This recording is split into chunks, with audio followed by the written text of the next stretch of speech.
Interview చాలా బాగా చేసినప్పటికీ ఒకసారి మనం ఫెయిల్ అవుతూ ఉంటాం.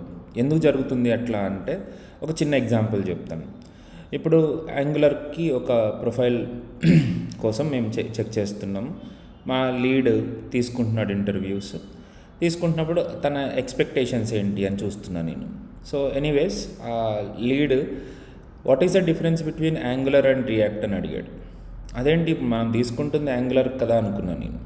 మనం ఇంటర్వ్యూ తీసుకుంటుంది యాంగులర్కి, మరి రియాక్ట్కి యాంగులర్కి డిఫరెన్సెస్ నీతోటి సంబంధం ఏంటి అని అంటే ఎస్, అప్పుడు వాళ్ళ ఒపీనియన్స్ నాకు అర్థమవుతున్నాయి అన్నమాట. వాళ్ళు అదర్ దాన్ దిస్ యాంగులర్ నువ్వు వేరేవి అబ్జర్వ్ చేస్తున్నావా లేదా, అట్లీస్ట్ నీకు బేసిక్ ఫండమెంటల్ థింగ్స్ అనేది తెలుసా లేదా అనేది చాలా ఇంపార్టెంట్. ఎందుకు ఇలా జరుగుతుంది అనేది జాగ్రత్త వినండి, చివరి వరకు వీడియో చూడండి. అండ్ ఇంకొక చిన్న హెల్ప్, మీరు కమెంట్ చేయండి మీకు ఇట్లాంటి ఏమైనా క్వశ్చన్స్ పడ్డాయి, మనం అనుకున్న టెక్నాలజీ వేరే టెక్నాలజీ గురించి కూడా అడుగుతున్నారు అని అనుకుంటే అది ఏ టెక్నాలజీ, ఇంకా మనకి ఫ్రీక్వెంట్గా అడిగే క్వశ్చన్స్లో మీరు ఎక్కువ దేన్ని మిస్ చేశారనే కానీ మీకు ఏ క్వశ్చన్స్ ఉన్నా సరే కమెంట్స్లో పెట్టండి. అండ్ దయచేసి లైక్ చేయండి, నాకు మీ సపోర్ట్ చాలా అవసరం. Thank you. సో ఇప్పుడు టాపిక్లోకి వెళ్ళిపోదాం. ఇప్పుడు అక్కడ ఎందుకు అడుగుతున్నారు అని అంటే, ఫర్ ఎగ్జాంపుల్ యాంగులర్ రోజు రోజుకి మారిపోతుంది. ఇంతకుముందు మేము యాంగులర్లో డేటాని మెయింటైన్ చేయడానికి సర్వీసెస్లో RxJS యూస్ చేసి సబ్జెక్ట్స్ యూస్ చేసి మెయింటైన్ చేసుకునేవాళ్ళం. అదే ఇప్పుడు సిగ్నల్స్ అని ఒక కాన్సెప్ట్ వచ్చేసింది. యాక్చువల్గా సిగ్నల్స్ కాన్సెప్ట్ ఎక్కడి నుంచో రాలేదు, రియాక్ట్లో నుంచే వచ్చింది. That is just simple estate. దాంట్లో ఎట్లా అయితే మనకి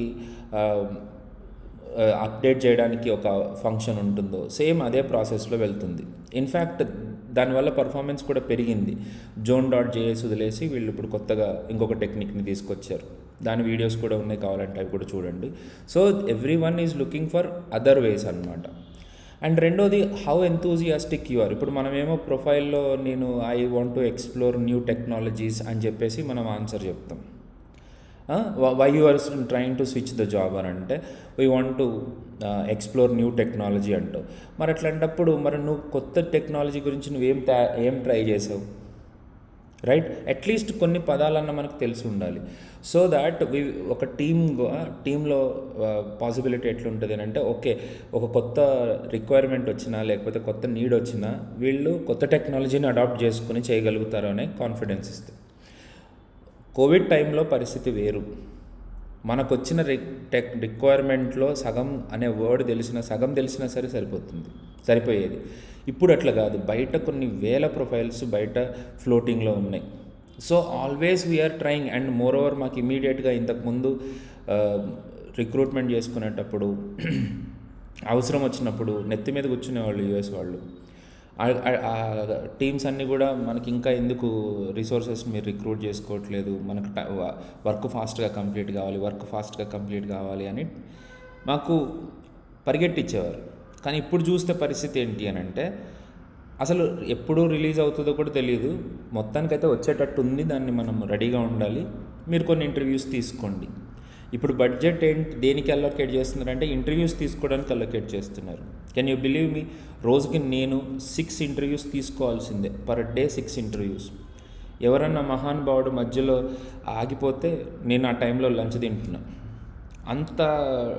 అంటే అన్ని ఇంటర్వ్యూస్ జరుగుతున్నాయి. ద పాయింట్ ఈజ్ ఇంటర్వ్యూస్ లేక కాదు, but we are looking for very right candidate. అసలు దాంట్లో ఇంకొక ఆప్షనే లేదు. ఏదో సగం వచ్చిన వాళ్ళనో లేకపోతే కొంచెం తెలుసుకున్న వాళ్ళనో మేము తీసుకునే పరిస్థితులు అయితే ప్రస్తుతానికి లేదు. So this is what happening in the market. So మీరు ఏదైనా టెక్నాలజీ నేర్చుకున్నారు అని అంటే డీప్గా నేర్చుకోండి. చాలామందిని అబ్జర్వ్ చేస్తున్నాను, యాంగులర్ వచ్చంటారు, రియాక్ట్ వచ్చంటారు, జావాస్క్రిప్ట్లో ఒక క్వశ్చన్ అడిగితే చెప్పరు. మరి అది వై దే ఆర్ లుకింగ్ అనేది నాకు తెలియదు. సో జావాస్క్రిప్ట్ని డీప్గా నేర్చుకోవాల్సి ఉంటుంది. కోర్ లాంగ్వేజ్ ఏదైతే ఉందో, నేను జావా స్ప్రింగ్ బూట్లో వర్క్ చేశానంటారు, స్ప్రింగ్ బూట్లో సర్వీసెస్ క్రియేట్ చేశానంటారు, సెక్యూర్ APIs క్రియేట్ చేశానంటారు. జావాలో ఒక చిన్న క్వశ్చన్ అబ్స్ట్రాక్ట్ క్లాస్ అంటే ఏంటో చెప్పమంటే చెప్పరు. డెఫినేషన్ గురించి మాట్లాడట్లేదు, రియల్ టైమ్ సినారియోస్లో ఇది ఎక్కడ వాడతారని చెప్పమంటే చెప్పట్లేదు. సో 2 విషయాలు ఈ వీడియోలో నేను చెప్పాలనుకున్నాను. ఒకటి, మీ రేంజ్ పెంచుకోండి. మీరు రియాక్ట్లో మీరు జాబ్ చేస్తున్నారంటే రియాక్ట్తో పాటు యాంగులర్ మీద కొంచెం, Vue.js మీద కొంచెం తెలుసుకుని ఉండండి. అలాగే మీరు నోట్ జేఎస్లో వర్క్ చేస్తున్నారు అని అనుకుంటే note JS related technologies next JS అని నెక్స్ట్ అని ఇట్లాంటివి ఏం పని చేస్తున్నాయని కనీసం ఫండమెంటల్ డెఫినేషన్స్ అయినా మీ దగ్గర పెట్టుకుంటే మీకు బాగుంటుంది అనేది నా point. Hope you like the video. Please like, share and subscribe. Me comments నాకు ఉపయోగపడతాయి. ఓకే, ఇంకా మంచి వీడియోస్ చేయడానికి మాకు బూస్టింగ్గా ఉంటుంది. Thank you.